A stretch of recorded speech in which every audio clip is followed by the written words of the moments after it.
Have you ever been on Comical before? I have not. I've listened to the show before. I just heard Danny drunkenly rant about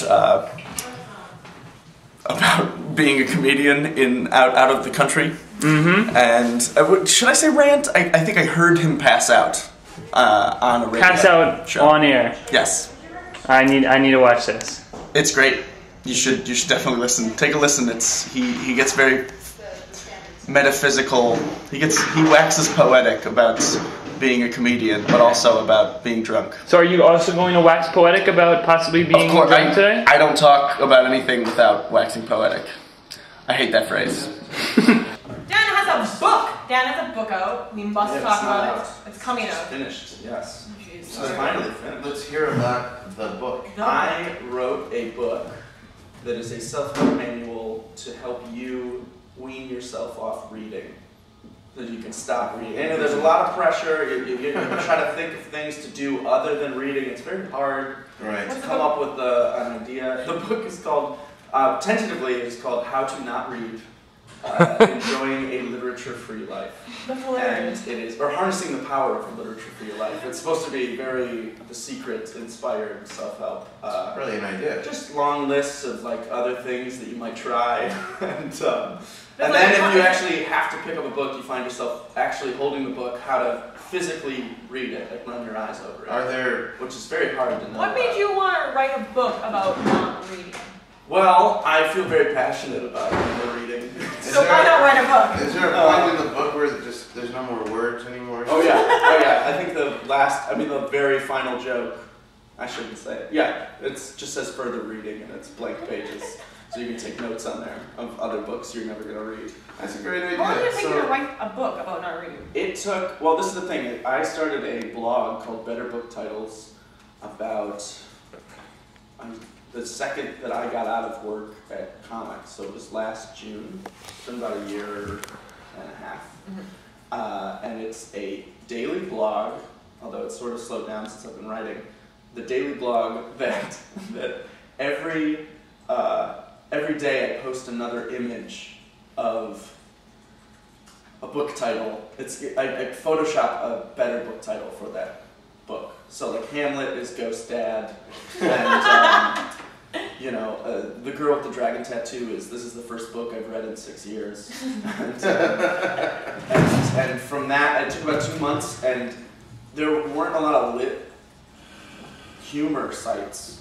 There were only a few, and Tumblr sort of fell in love with it, put it in their newsletter, and from there it was on Burlesque, and then literally after 2 months of it being alive, it was written up in Time, and then it went up to the New Yorker, and just every sort of Entertainment Weekly wrote about it, Details magazine. I mean, it was an incredible surge of press for this little blog.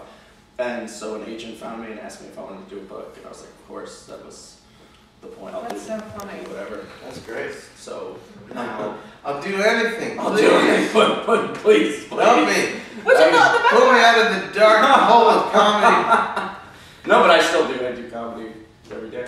So the best part about it is we were on the show last night and fucking Wilbur pulls out a giant fucking book. Yeah. And just lays it on the table. I do read. But how ironic that you write a book about how to live without reading. Well, because reading's stupid. It doesn't make you, everyone thinks it makes you smarter. Is that why you carry around the book? Yeah, you just carry it around and then you look smarter, and that's all that matters. Right? Dude, is that your approach? Honestly. If you read this book, well, I wrote one about how dumb it is to read books. Yeah, I never want to read again. It's so much nicer. Your life's so much nicer when you don't read. You just hang out with people and talk to them. But doesn't that hurt your business for selling your book? No, I don't care. You just wanted the label that I wrote a book. Yeah. Isn't that what everyone wants? Everyone wants to have written a book. Because writing the book was terrible. I had a terrible time. I'm still writing it. Are you going to read your own book? Oh, I've had to read it several times. I mean, it's terrifying. You have to really, because I think you spend your entire existence walking around being like, I'm a genius, and no one will let me prove it. I can't get booked on anything. I don't get and then someone actually hands you a thing, and you're like, wow, I'm dumb. It's like, I am a stupid person. This is Dan Wilbur interviewing myself.